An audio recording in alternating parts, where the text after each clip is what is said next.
Patayin muna natin. Kinabit ko muna itong back plate, saka itong spacer, saka itong dry case, star, saka ito. Yan, kinabit muna natin yan para matesting natin kung gaano katahimik pag walang laman. Maingay kasi ito eh, tama.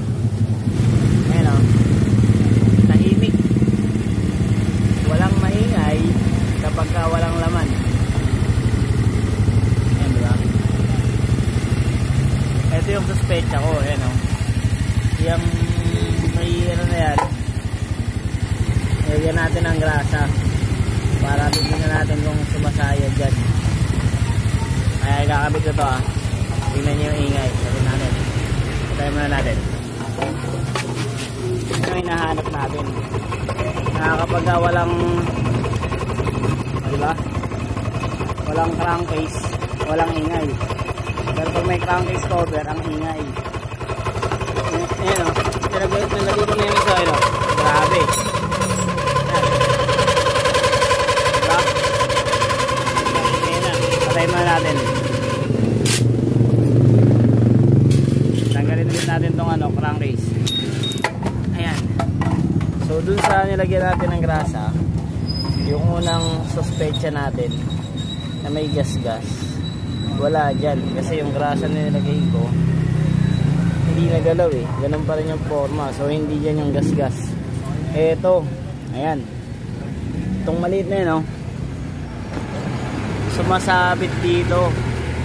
So yung ingay na yun, dun lang pala yung nanggagaling. Pag inihigpitan natin to, yan, may gas-gas oh, ipaikot, dito siya tumatama. So nakita na yung suspecha. Ayan oh, ito na, nakita na yung sira. So ilulubog lang natin ang maayos yan, dahil dinala sa atin, ganyan na yan. Hinahanap natin yung tunog, ayan lang pala. Tinanggalan na natin ang panggilid, saka ng third drive, pinaandar natin. Paandarin mo nga. Ayan, paandarin, susi, push button. Ayun, tahimik, diba? Pero pag nakakabit na tong crankcase, eto na, tumatama na tong pin dito. Yan tumatama mga guys. Ayan. Okay, alright. Kapit na natin para ma-test na. Kapit na lahat. Okay na yan. Kapit na lang.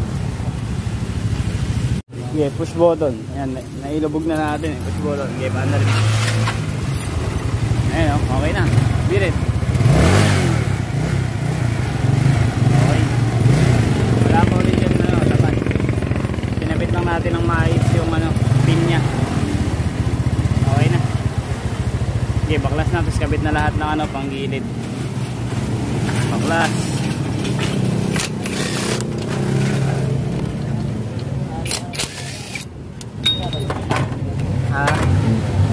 Hindi na.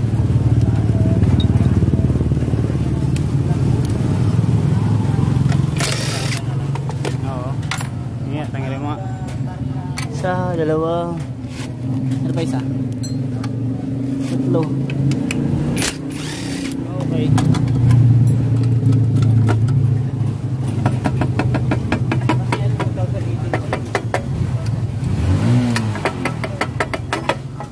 Okay na. Hindi na sumayan. Okay na yan. Wala nang ingay yan. Kabit-kabit na lang.